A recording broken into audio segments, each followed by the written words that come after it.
Olá, agradecemos a presença de todos os participantes. No webinário de hoje da Lefisc, nós estaremos abordando as questões polêmicas acerca da declaração de imposto de renda de 2018. Na verdade, não são questões tão polêmicas, mas que gera em nossa consultoria um número maior de questionamentos. Este assunto que nós estamos abordando hoje, ele se dá porque nós estamos com a entrega prevista para dia 30 de abril de 2018 e a Receita Federal estima que 28.800.000 contribuintes entreguem a declaração. No entanto, até a presente data, em torno de 10 milhões de contribuintes é que entregaram e nós estamos a findar um prazo de 17 dias apenas do último prazo de entrega. Por isso se faz tão necessário falar sobre este assunto, pois temos que lembrar que o programa foi disponibilizado no final de fevereiro e a entrega começou no dia 1º de março de 2018. E sabendo que ainda há este número expressivo que não entregou, nós temos que cuidar muito das questões de multa. Então este é o nosso tema proposto. Estamos aqui hoje com a consultora da área do imposto de renda da Lefisc, Marilene. Bom dia, Marilene. Bom dia a todos. Muito bem, Marilene. Vamos começar a falar sobre essa declaração do imposto de renda de 2018. Essa declaração ela trouxe algumas novidades em relação ao ano passado. Sim. Eu gostaria que você falasse um pouco dessas alterações. Certo. O layout da declaração do programa gerador da declaração do imposto de renda foi alterado com o propósito de facilitar o acesso às principais fichas. Então, nós podemos verificar que o painel inicial foi alterado, onde eu tenho à direita as principais informações, onde eu tenho acesso a rendimentos isentos, rendimentos tributados, ou seja, as principais fichas estão disponibilizadas para facilitar ao contribuinte. Outra novidade, podemos chamar assim, é em relação à declaração de bens, que foram incluídos novos campos, principalmente em relação aos bens imóveis, onde nós teremos que fazer a informação em relação à matrícula de IPTU, em relação à área do imóvel, em relação ao número de matrícula, cartório, onde foi registrado este imóvel. Em relação a veículos, nós temos as informações do Renavan, imóveis rurais, o NIRF. Então é um conjunto muito maior de informações que, via de regra, anteriormente eu tinha isso na discriminação do imóvel, mas que agora passam a ter campos próprios. Certo. Aproveitando essa questão que você colocou, essas questões como informação de IPTU, registro, elas para este ano, que reflete o ano 2017, né? Elas são obrigatórias ou é facultativo para este ano? Ainda é facultativo. A recomendação é que essa documentação já seja reunida, né, e quem possa já ter essas informações em mão já começa a fazer a informação. Certo. Mas a obrigatoriedade de fato é a partir do ano calendário 2018, exercício 2019. Inclusive ele não gera nem aviso se eu não preencher essas informações nos campos próprios. Não é que são informações totalmente novas, né? Porque quando eu compro um imóvel, eu tenho que colocar no campo discriminação essas informações, não todas essas, né? Mas parte delas. Só que aí, para cruzar informações, a Receita Federal, ela criou esses campos próprios, porque aí isso pode ser feito por um sistema e não por uma pessoa especificamente. Porque se eu tenho informações no campo da discriminação, eu tenho um conjunto de informações e assim eu tenho campos próprios. Então, por exemplo, o veículo, o código do Renavan tem um campo próprio. Quando o Detran enviar as informações relativas às aquisições de veículos, a Receita tem como cruzar a informação de uma forma mais célere. E se nós, por exemplo, optarmos em entregar este ano essas informações e a pessoa se engana a hora de entregar ou colocar ali a informação, isso pode ocasionar algum problema para ela? Uma vez que a informação é facultativa, se eu optar por fazer a informação, ela tem que estar correta. Então eu posso, no segundo momento, fazer a retificação. A retificação de forma espontânea, ela não gera multa. Então eu quero fazer a informação, eu opto por me antecipar, mas aí eu tenho que saber que eu tenho que ter a informação correta, senão eu deixo em branco. Muito bem. Uma das novidades deste ano é em relação ao CPF dos dependentes. Tu pode nos falar sobre isso? Sim. A Receita Federal, a cada ano, ela tem reduzido a idade do dependente ou alimentando que é obrigado a ter o seu CPF informado.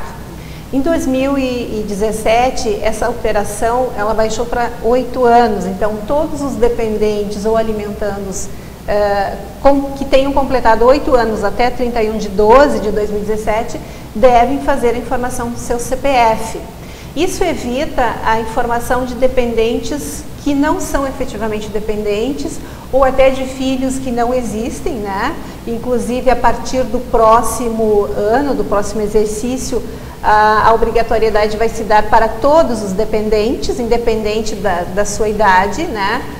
Ou seja, no momento da confecção da certidão de nascimento já vai ser determinado o número de CPF desta pessoa, né? E aí, ao ser incluída como dependente na declaração de ajuste anual, esse cruzamento de informações também acontece de uma forma mais eficaz.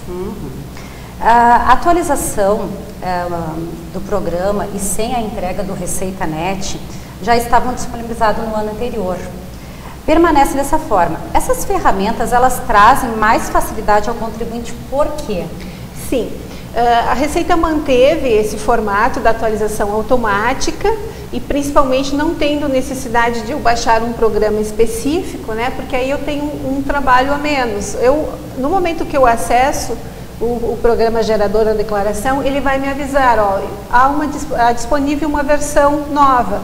Eu simplesmente clico ali, o sistema vai fazer automaticamente. Evita que eu entrar no site, baixar o programa, se caso eu tenha feito declarações numa outra versão, ter que fazer a importação, né? Enfim, fazer esses ajustes. Então, isso automatizou, isso facilita a vida do contribuinte, né? E também tem outras duas questões que eu não mencionei, mas eu gostaria de mencionar, que é a questão da impressão do DARF também, que agora, a partir de 2017, né, exercício 2018, ela é feita diretamente pelo programa gerador, inclusive os DARFs dos próximos vencimentos, porque o imposto de renda ele pode ser dividido em cotas, né, até 8 cotas, sendo que cada cota não pode ser inferior a R$50. A primeira vence no dia 30 de abril, mas as próximas vencem a partir do mês de maio. E no mês de maio eu tenho juros de 1% e depois eu tenho juros e Selic. Aí o que eu tinha que fazer? Eu tinha que baixar o Sicalc ou acessar o Sicalc, que é um sistema de atualização, ou ter um sistema próprio, e fazer o cálculo e a impressão do DARF. Hoje eu posso fazer diretamente no programa gerador. Isso facilita bastante. Outra questão que a gente pode visualizar no programa gerador é a questão da alíquota efetiva. Porque nós temos uma tabela progressiva do imposto de renda. O valor mínimo, né, que não tem tributação é R$ 1.903,98. A partir daí eu tenho alíquotas de 7,5% até o final, lá, né, 27,5%. Porém, se eu recebo, por exemplo, R$4.000, a minha alíquota não será 27,5%. Por quê? Porque até 1.903 eu tenho um valor isento. E a partir daí eu tenho as alíquotas de 7,5%, 15% ou 22,5%. Então, a partir do momento que a Receita disponibiliza a alíquota efetiva, eu vou verificar efetivamente qual é o meu custo, qual é o meu imposto devido, né? Já tinha essa informação no site da Receita, agora ela incluiu na própria declaração. Então, eu tenho como saber efetivamente qual é a minha carga tributária em relação ao imposto de renda da pessoa física. Certo. Nós hoje temos uma série de erros que podem ocorrer e o contribuinte vem a cair na malha fina. Gostaria que você então começasse a discorrer algumas questões de erros que podemos ter na declaração. Sim. Tem algumas questões de omissão, até por engano, né? Ou tem algumas questões de omissão, vamos dizer assim, que a pessoa pensa que a Receita não vai localizar essa informação, não há um cruzamento de informações em relação a essas questões. Hoje, com os formatos que nós temos das obrigações acessórias, é praticamente impossível que uma informação incorreta não caia em malha, né? Porque existe todo um cruzamento de informações. Aí vocês podem dizer, sim, mas se ambas as pessoas não informarem, não vai cair em malha, mas aí é uma exceção. Porque a partir do momento que uma faz a informação e a outra não, que essa uma das primeiras questões é a omissão de rendimentos, então se a fonte pagadora fez a informação do rendimento e o contribuinte não, a malha é automática. Tá? Ou o contrário, ou então eu recebi, por exemplo, rendimentos de pessoas físicas. Eu tenho imóveis que são locados e eu não faço informação dos aluguéis. Mas a pessoa física que pagou o aluguel colocou lá no campo pagamentos efetuados, na ficha de pagamentos efetuados, o aluguel pago no meu CPF. Né? E se a fonte pagadora não envia o informe, a pessoa deve declarar? Sim, ela vai fazer a declaração da mesma forma. Obviamente que cairá em malha.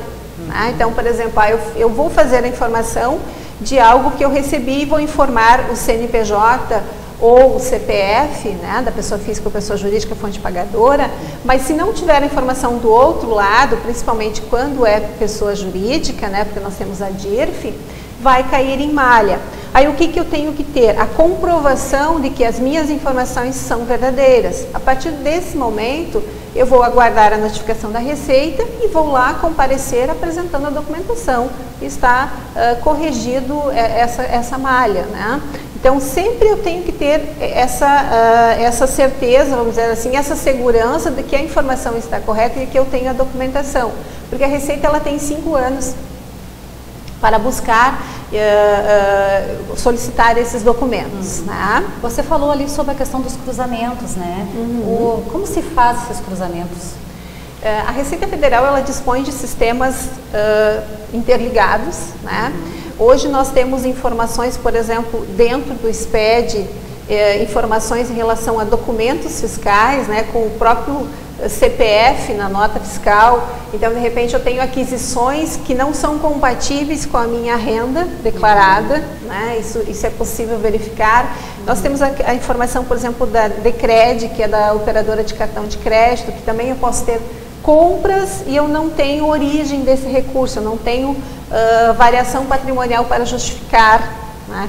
Claro que isso demanda uma análise um pouco além da malha fina inicial, né, daquele sistema específico que é o cruzamento de informações, por exemplo, com a DEMED, com a DIMOB e com a DIRF, que são informações referentes a despesas médicas, a fonte pagadora, né, de rendimentos e também de aluguéis, que é a DIMOB.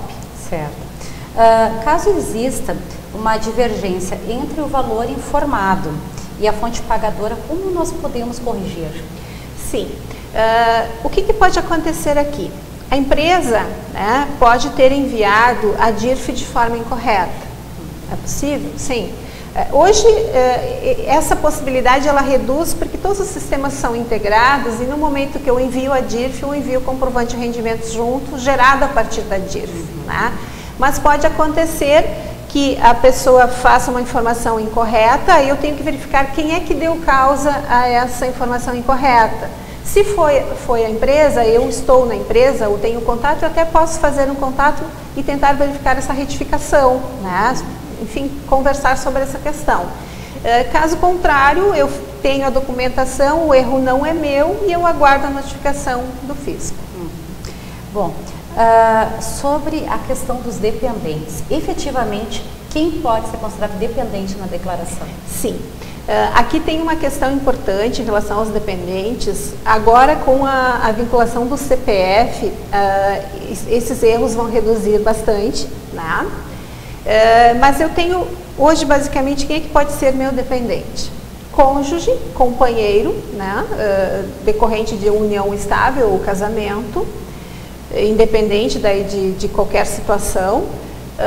Nós temos também os filhos, enteados, menores que eu tenha a guarda judicial, é importante que eu tenha a guarda judicial, tá?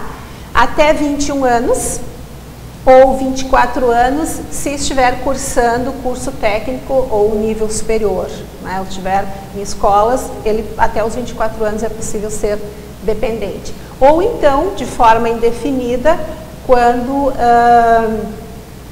eu tenho um problema de saúde que incapacita a pessoa de forma física ou mental.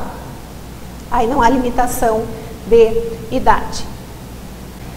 Em relação a essa questão, hoje nós temos o relacionamento homoafetivo, e esse relacionamento, eles podem ser considerados como dependentes? Sim, são considerados, são reconhecidos, casamento homoafetivo ou até a união estável, eu posso considerar como dependente, vai seguir as regras gerais. Inclusive em relação, quando esse relacionamento homoafetivo nós temos, eles fazem adoção de filhos e tudo mais, esses filhos vão ser dependentes assim como filhos biológicos, dentro da naturalidade que nós temos de casamentos, né, entre homem e mulher. Isso também segue a mesma regra. Segue a mesma regra. Em relação aos dependentes, o que eu tenho que observar, por exemplo, é que se eu tenho um dependente que tem rendimentos, esses rendimentos do dependente também devem ser incluídos.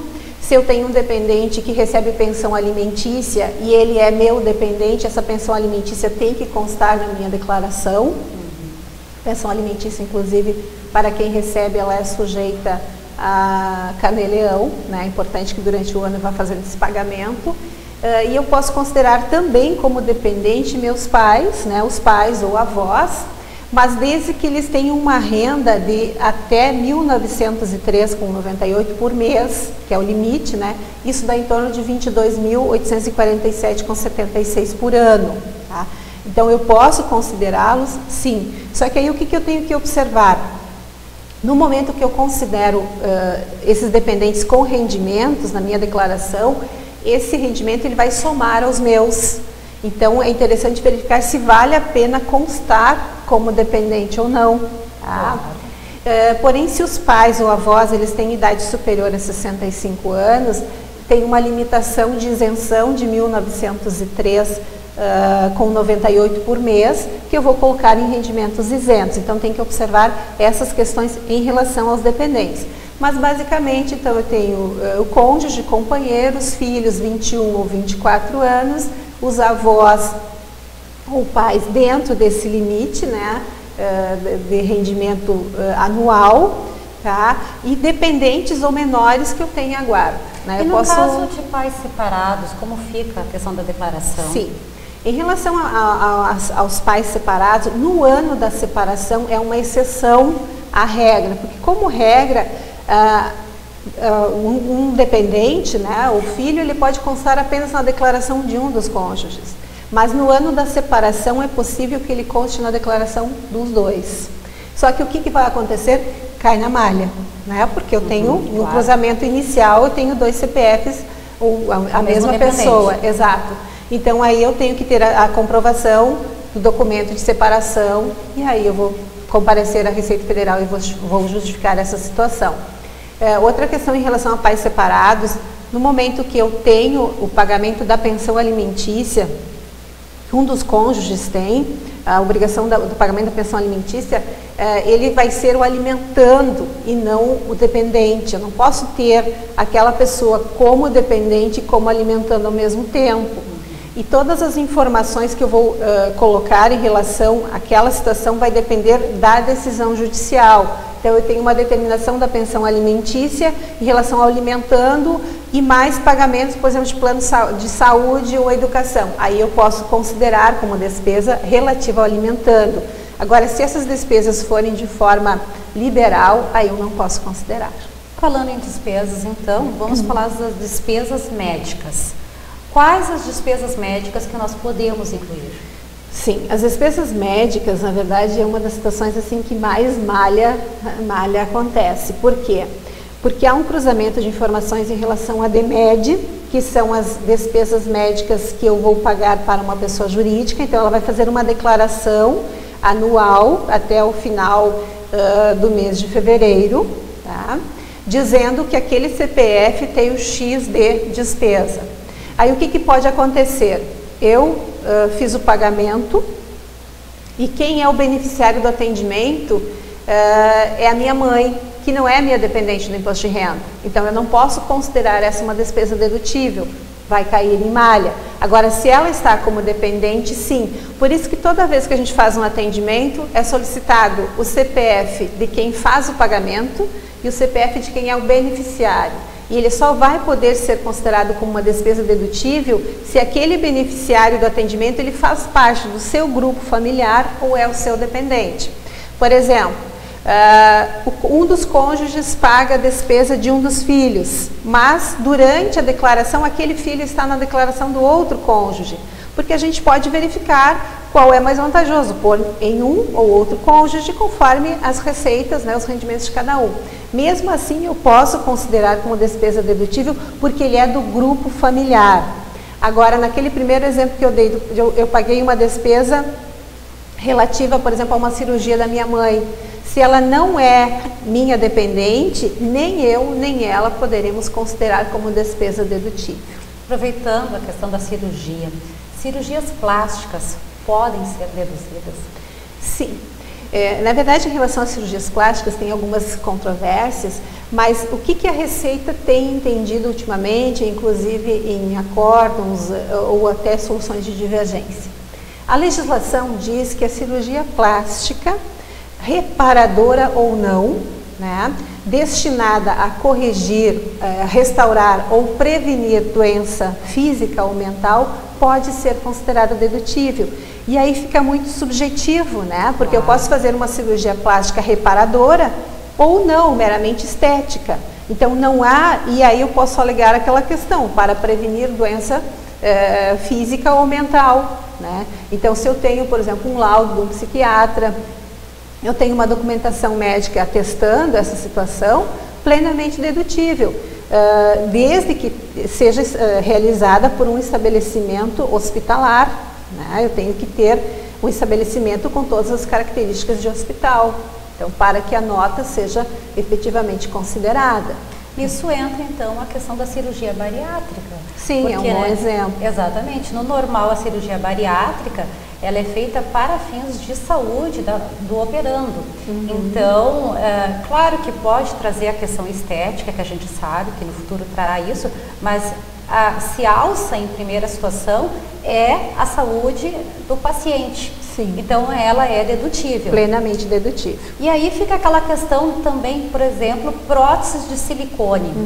São dedutíveis ou não são? Se nós olharmos a legislação, até as perguntas e respostas da Receita Federal, num primeiro momento ela diz que são indedutíveis, mas aí tem uma vírgula e um exceto, né? Exceto se constar no documento fiscal emitido pelo estabelecimento hospitalar. Então, aquela situação, se constar conjuntamente com serviços médicos, com o material utilizado, ele é uma despesa dedutível.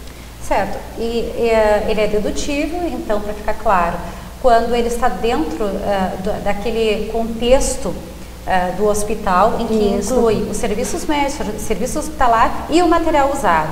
Exato. Mas vamos colocar uma situação, a pessoa compra do médico a prótese, o médico diz que vai ser faturado contra a pessoa, essa prótese, mas será entregue no hospital para cirurgia. De repente poderia acontecer uma situação até para redução de custos, né? Faturar Exatamente. diretamente. Como fica neste caso? Daí, neste caso, não é possível dedução. Exatamente. Então, não é dedutível porque daí não está dentro do conjunto de despesas no documento fiscal médico do hospital. Certo. E as vacinas, Marilê? Em relação às vacinas, se questiona muito porque hoje nós temos várias clínicas de vacinação e a cada dia surgem vacinas novas, né? E obviamente as pessoas vão buscando proteção. E o custo das vacinas ele é extremamente elevado. Né? Mas não tem previsão de dedução, exceto, né? Sempre tem um exceto se constar em documento de estabelecimento hospitalar. Como, por exemplo, o bebê recém-nascido, ele sai do hospital com uma das primeiras vacinas. Isso. Né? Esta vacina ela vai constar em uma nota do hospital, conjuntamente com as outras despesas. Aí é plenamente dedutível. A mesma questão em relação a medicamentos. Né? Hoje também se tem um custo elevado com medicamentos, mas ele só é dedutível se constar em documento fiscal do estabelecimento hospitalar. Certo. A gente não pode confundir, então, dependente do imposto de renda com dependente do plano de saúde, certo? Sim. Porque é aquela questão que eu mencionei, é importante eu ter o CPF de quem fez o pagamento da conta, mas de quem é o beneficiário. Que eu posso ser dependente da pessoa para o plano de saúde, mas não sou dependente para o imposto de renda. Certo. Falando um pouquinho sobre as empregadas domésticas, Sim. Qual é o limite de desconto e como pode ser utilizado para a dedução do imposto? Sim, houve a criação desse incentivo fiscal, né, porque o valor aqui ele é deduzido diretamente no imposto devido em relação à contribuição previdenciária do empregador doméstico, né? Então, nós temos hoje o E-Social do empregado doméstico e lá eu tenho valores referentes à parte do empregador, do empregado, fundo de garantia, enfim. Mas de todo aquele valor pago no mês, eu só posso considerar 8,8% sobre o salário mínimo nacional e não sobre o salário do empregado. Então, eu tenho uma limitação, a Receita divulgou 1.171,84, que na verdade se refere ao quê? Ao salário pago, salário mínimo, de dezembro de 2016, pago em janeiro de 2017, todo o ano de 2017, mais o 13º, né, do ano anterior, porque é o que é pago durante o ano, né? Então, se eu tenho o 13º de 2017 pago em 2018, só para frente que eu vou poder utilizar, porque é sempre regime de caixa. Então, eu vou considerar 8,8 sobre o salário mínimo. E aí eu posso deduzir diretamente do imposto devido, né? Eu tenho lá na ficha de pagamentos efetuados, no campo 53, as informações referentes à contribuição do empregado. E aí, do empregador, melhor dizendo, aí eu tenho que informar CPF e dados do empregado, né? Até para fazer esse cruzamento com o próprio E-Social. E como o contribuinte, ele pode fazer para corrigir eventuais erros ou enganos de forma geral? Sim. Hoje é possível, através da verificação do extrato da declaração, a gente acompanhar o processamento. Então, eu posso verificar, caiu em malha e verificar qual é o motivo. E aí eu posso me antecipar e corrigir, né? Desde que realmente tenha uma correção, porque pode ser uma malha em decorrente de alguma outra informação que não é minha. Mas eu tendo a documentação, aí eu vou aguardar a notificação e depois eu vou apresentar essa documentação. Lembrando que eu tenho sempre 5 anos para fazer a correção, né, das declarações, o prazo é 5 anos, antes de procedimento de ofício, porque a partir do momento que eu sou notificado, aí eu não tenho como fazer a retificação diretamente no portal, no site da Receita. Eu tenho que aguardar a notificação e comparecer até uma unidade, né, fazer o agendamento e apresentar a documentação. Falando um pouquinho das multas, quais as multas que o contribuinte está sujeito se entregar com erros ou se deixar de entregar a declaração? Sim. A previsão da multa, ela pode chegar até 20% do imposto devido, ainda que pago. Eu posso ter pago todo o imposto durante o ano, mas se eu não fiz a declaração, eu posso pagar uma multa de até 20% do imposto devido. Claro que a multa mínima é 165,74. Por exemplo, eu não tenho imposto devido, porque daí como é que é feito o cálculo? É 1% ao mês de atraso sobre o imposto devido, tá? Limitado a 20% e também limitado a 165,74, né? Porque não pode nem ser menor nem maior de 20%. E no caso de pessoas que não são obrigadas a entregar a declaração de imposto de renda, sim, mas resolvem entregar e entregam fora do prazo, qual a consequência? Bom, em relação a essa questão, é importante a gente ter claro de que a pessoa que não é obrigada a fazer a declaração e faz a entrega de forma espontânea, e se ela fizer fora do prazo, ela não tem penalização, tá? Então, o que pode acontecer? Uma situação, por que eu faria a declaração? Tá? Se eu preciso acessar o portal da Receita Federal, se eu sou, por exemplo, titular de uma empresa, ou sócio, enfim, de uma empresa do MEI ou do Simples Nacional, eu preciso gerar um código de acesso. Ou mesmo a pessoa física, para consultar informações referentes à Previdência, eu preciso ter um código de acesso. E o código de acesso, ele é gerado a partir do número do recibo da declaração. Então, eu posso simplesmente fazer 2 últimas declarações, né, ou a última declaração, se eu não estava obrigado, vai gerar um recibo de transmissão, não vai gerar multa, e aí eu posso criar meu código de acesso. Então, para quem não tem obrigatoriedade, não há penalização. E por que motivo uma pessoa que não é obrigada a entregar a declaração, ela entregaria? Bom, além dessa questão da criação do código de acesso, né, que eu poderia fazer a entrega para gerar esse código, eu tenho situações em que eu preciso comprovar o meu rendimento. Um exemplo que a gente pode citar é o caso do MEI, que o MEI é uma microempresa, né, eu tenho o titular do MEI, por ser titular ou ter participação societária, não existe mais a obrigatoriedade da entrega, só por esse fato. Né? Então, vamos dizer, o MEI é obrigado a entregar? Depende. Se ele tiver rendimentos tributáveis acima dos 28.559,70, ele é obrigado, rendimentos isentos acima de 40, bens acima de 300 mil, ou seja, ele entra na regra geral. Mas ele não tem obrigatoriedade, ele quer entregar por quê? Porque quando ele for fazer um financiamento, por exemplo, numa instituição, ele vai pedir um comprovante de renda. Então, a declaração do imposto de renda também tem essa finalidade. E o MEI tem algumas questões assim que é importante a gente mencionar, porque o que ele vai declarar? Né? O rendimento dele não pode se confundir com o rendimento da pessoa jurídica. Ele, como MEI, ele vai ter um prolabore, que pode ser de um salário mínimo ou mais, vai depender da situação dele, enfim, do que ele definir, e ele pode considerar como rendimento isento a receita bruta anual dele, vezes o percentual de presunção, que pode ser de 8 se for mercadorias ou indústria, né, comércio ou indústria, 16 transporte de pessoas ou 32 serviços. Então, digamos, ele auferiu 60 mil, que é o limite máximo, vezes 8% se ele é comércio, esse valor ele vai colocar como rendimento isento lá na sua ficha de declaração como rendimento recebido por titular de ME ou EPP. Se ele precisar de maior comprovação de renda, aí ele vai ter que oferecer a tributação, mas é uma forma dele ter um comprovante. Né? Agora, uma vez que eu opto por fazer a declaração, eu vou fazer a informação completa, né? Ou seja, eu vou colocar todas as informações de bens, de dívidas, enfim, todas as informações exigidas a qualquer contribuinte. Certo.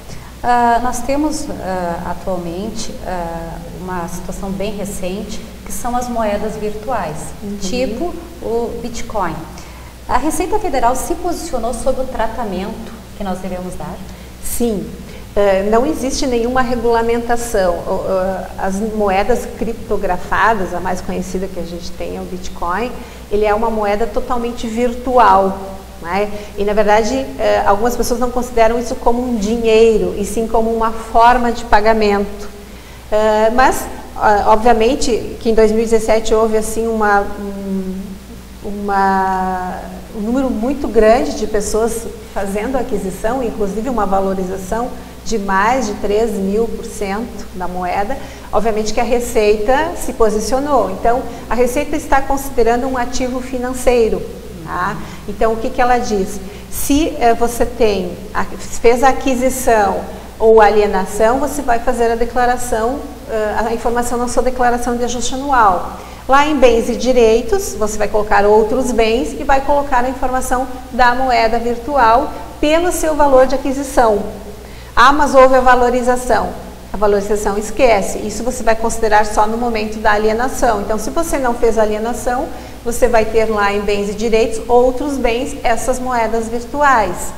Se você fez a alienação, a orientação da Receita é a apuração de ganho de capital, como um bem.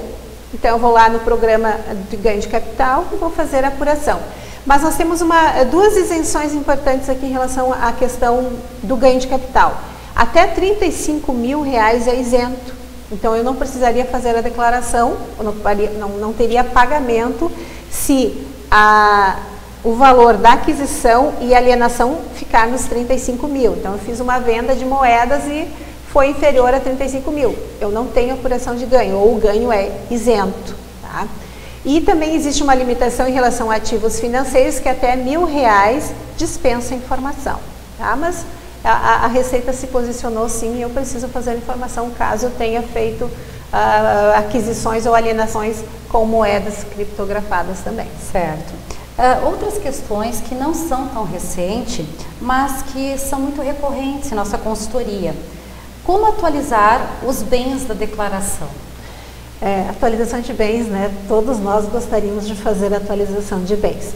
Só que, infelizmente, desde 96 não é permitida a atualização de bens por si só, né?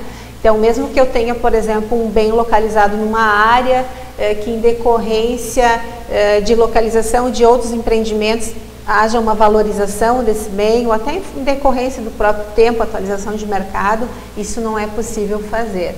Então, toda vez que eu vou fazer a apuração do ganho de capital, ele vai considerar ganho de capital toda a diferença entre o que consta na sua declaração e o valor da alienação em si. O que nós podemos fazer, então, durante o ano, né, ou durante os anos após a aquisição? Atualizar este bem através de benfeitorias efetuadas. Então, eu faço reformas, eu faço pinturas, eu faço manutenção, ampliações, enfim, tudo isso pode ser considerado como custo de aquisição. Eu vou acrescentando ao valor do bem. Desde que tenha a nota fiscal. Isso, é importante que tenha a comprovação fiscal. Por quê? Porque no primeiro momento, obviamente, não vai cair em malha por isso, né? Eu vou colocar lá valores, não valores tão expressivos, obviamente, né? Mas a Receita, ela tem 5 anos para cobrar essa documentação. E o que pode acontecer? Eu caio em malha por um outro motivo. E aí a Receita diz, não, me traz toda a documentação que deu base para a elaboração dessa declaração. E aí eu não vou ter essa documentação, né? Então esse é um risco. Mas muitas pessoas acabam fazendo dessa forma, né? Mas o correto realmente é ter a documentação. E em relação ainda ao valor de aquisição, o que a gente pode considerar como valor de aquisição? É importante, no momento que eu faço a aquisição de um imóvel, eu saber que todos os custos inerentes àquela aquisição, inclusive o próprio ITBI, ele pode ser considerado como custo do imóvel. Taxas de corretagem, né? Isso tudo é custo de aquisição. E outra questão que a gente verifica assim, de erro também nas declarações, quando eu faço, por exemplo, a aquisição de um imóvel por financiamento, aquisição da casa própria financiada. Quando eu faço a aquisição, por exemplo, eu financio 200 mil. Obviamente que eu vou pagar em 15, 20 anos, esses 200 mil vão superar 700 mil, digamos. E aí a pessoa vai lá no custo de aquisição e coloca a informação de 200 mil apenas. E coloca a diferença em dívidas e ônus. Isso está incorreto. Eu tenho que colocar como valor do bem o que eu efetivamente paguei durante o ano. O que acontece? E lá em dívidas e ônus eu não coloco informação quando o bem é dado como garantia. Então, toda vez que o bem é alienado, ele não vai em dívidas e ônus. Porque, via de regra, eu não tenho a dívida, porque o bem é garantia. Se eu não pagar, eu não fico com uma dívida, eu fico sem o bem. Sim, vai ser retomado. Exato. Então, e aí o que acontece? Todo aquele juro que eu vou pagando, ele vai compor o custo do bem. Aí vai chegar lá no final dos 15 ou 20 anos, o meu bem vai estar em 700 mil e não 200 mil. Então, muita gente acaba fazendo errado e depois lá na frente, quando for fazer a alienação, tem esse problema. Na verdade, é agregar durante o ano todo o que foi pago, agregar naquela declaração. Isso. Chegando ao final, estará zerada a situação. Isso. Isso também ocorre em relação a veículos. Eu compro um veículo através de um consórcio. Eu não tenho uma dívida, né? Eu tenho um bem que vou pagando. Primeiro um direito até ocorrer o sorteio ou a entrada do bem. E aí eu vou fazendo a informação dos valores efetivamente pagos durante o ano que vai estar compondo o seu total. E outra questão também é se eu, por exemplo, assim, o que pode acontecer em relação a bens ainda? A pessoa nunca declarou imposto de renda, tá? E ela passa a ser obrigada a declarar. E aí tem bens, pode acontecer no caso do espólio também, a pessoa não era obrigada a declarar, tenho que fazer a declaração final de espólio porque tem bens, e os bens são anteriores ao real, são lá de 1980, 1990. Como é que é feito essa atualização, essa conversão? Aí nós podemos dizer que tem atualização até quando? Até 95, 31 de dezembro de 95. que foi o limite máximo. Então, a Instrução Normativa 84 de 2001, ela traz uma tabela onde eu faço a conversão desse bem, do valor do bem na moeda da época para o real. A atualização para ali. A partir daí, nada mais. O que a gente observa em relação à declaração de bens, a atualização, é que alguns contribuintes atualizam sem ter a prova contundente de que fizeram benfeitorias nos imóveis. Então, para deixar bem claro aos nossos participantes, isto é irregular, porque se cair em malha fina, o contribuinte vai ter que se justificar com os documentos que ele tiver para comprovar aquela atualização. E esta prática, que nós sabemos que é usual, que alguns vão atualizando anualmente, é uma prática incorreta. É aquela história que também a gente conhece, né, Maria Helene? Que as pessoas, elas não caíram na malha fina no ano, no outro ano, né? E vai passando, e aí as coisas vão continuando a usar, até que no dado momento, né? Quando houver usar a Receita nesses 5 anos vier a verificar esse assunto, ele retroage os 5 anos. Ela pode glosar esse valor. Porque, na verdade, manutenção a gente sempre faz. A questão é que muitas vezes a pessoa acaba não guardando o documento fiscal ou não exigindo o documento fiscal em relação àquela operação, ou então contrata uma pessoa física para fazer uma obra e aí não tem a documentação.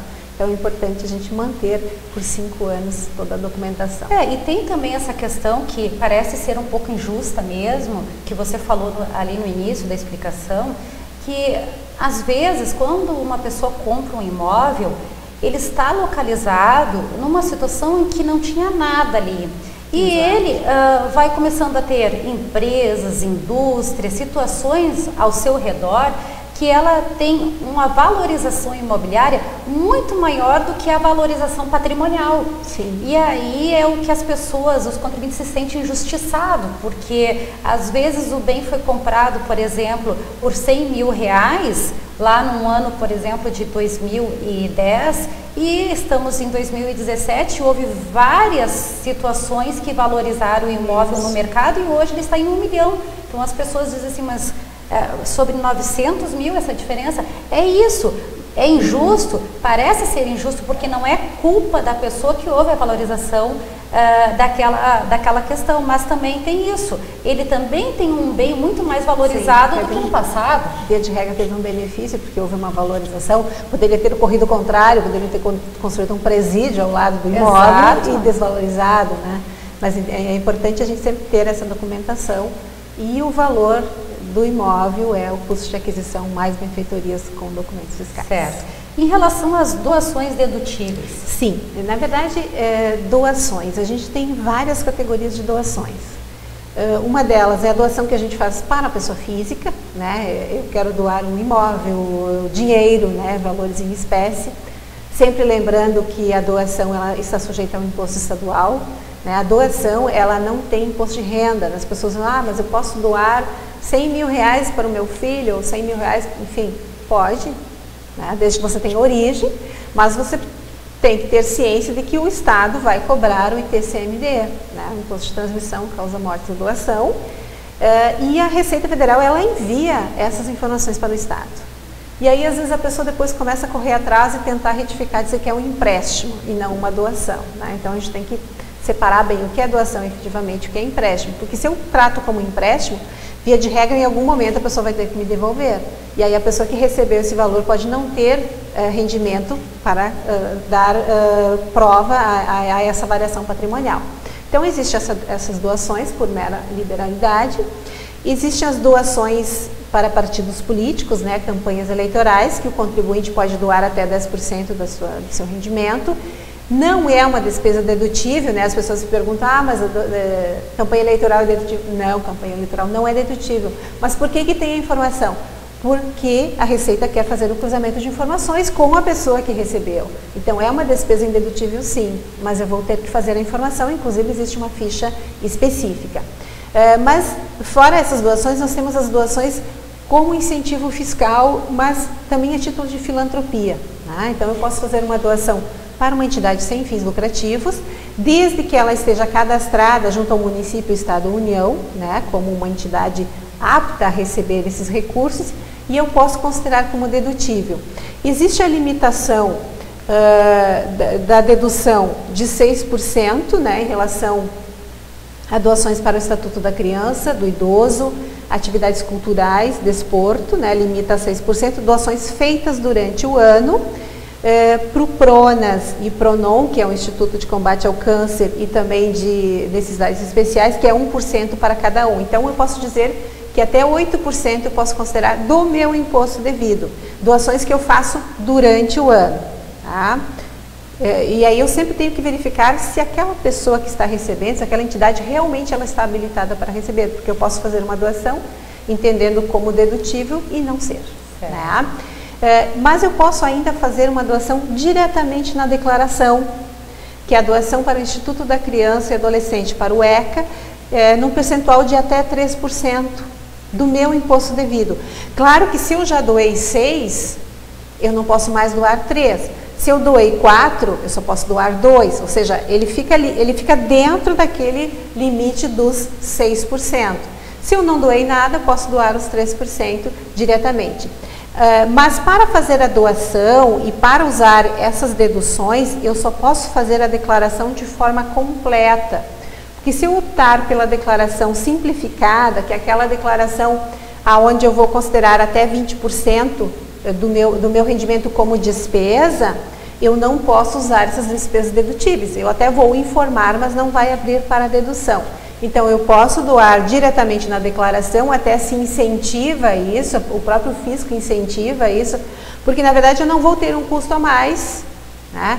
A questão só é que se eu faço a doação, eu tenho que pagar até o dia 30 de abril, né? E se eu faço o pagamento do tributo, eu posso dividir em 8 cotas. Então, eu creio que se a gente tivesse também a possibilidade de dividir em cotas a doação, né, conjuntamente com as minhas cotas, até esse número poderia elevar. Sim, né? Com certeza. O fisco faz, de certa forma, um incentivo, porque é uma antecipação do imposto para ele também, né? Então, é um incentivo na doação, mas na medida que é obstaculizado também o parcelamento por causa disso? Não, mas ele só vai, ele não permite o parcelamento da doação. Isso. Mas o meu imposto devido vai ser parcelado.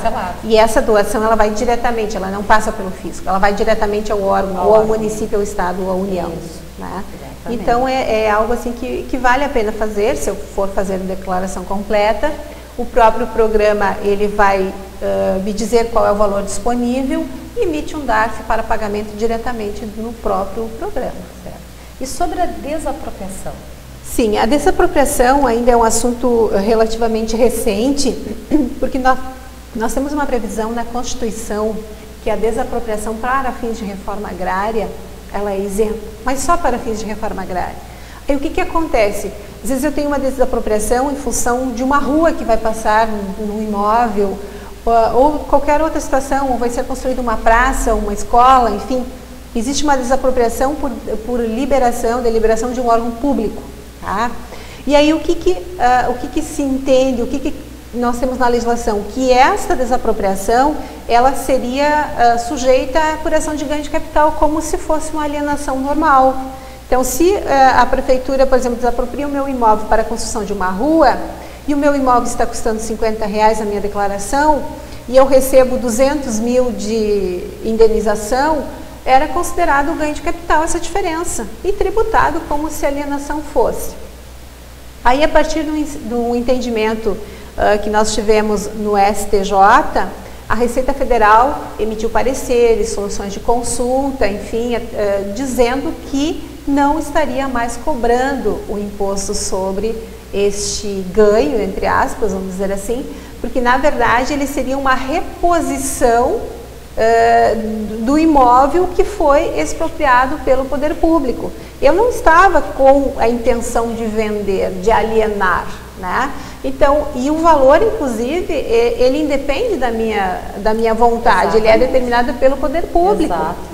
Então, em função de que as pessoas colocavam a informação como isento, a Receita glosava, alterava, caía em malha, e eles discutiam judicialmente e conseguiam retorno positivo, então, a partir desse entendimento do STJ, a Receita também tem esse entendimento e eu vou considerar, no caso da desapropriação por poder público, como rendimento isento, não sujeito ao imposto de renda. Certo. Muito bem, nós esperamos ter esclarecido as questões propostas neste webinário. Agradecemos a participação de todos e os convidamos a seguir aos nossos próximos webinários e aos cursos da Lefisc no nosso portal. Com essas explicações que nós vimos, a gente percebe a importância, né, Maria Helene, de se ter uma consultoria qualificada, porque muitos erros podem ocorrer, não só agora, né, Maria Helene, em relação todas as questões, né? Muitas. Então, como consultoria, a gente sabe que inúmeras vezes o contribuinte ele tem ônus e multa por uma informação errada. Então, esta é a importância de ter uma consultoria qualificada. Essa parceria é importante. É importante. Então, para isso, se vocês quiserem, vocês podem acessar o portal Lefisc, quem não é nosso assinante, no link Assine Já. Nós agradecemos a participação de todos. Muito obrigada, Maria Helene. Obrigada eu. Obrigada a todos.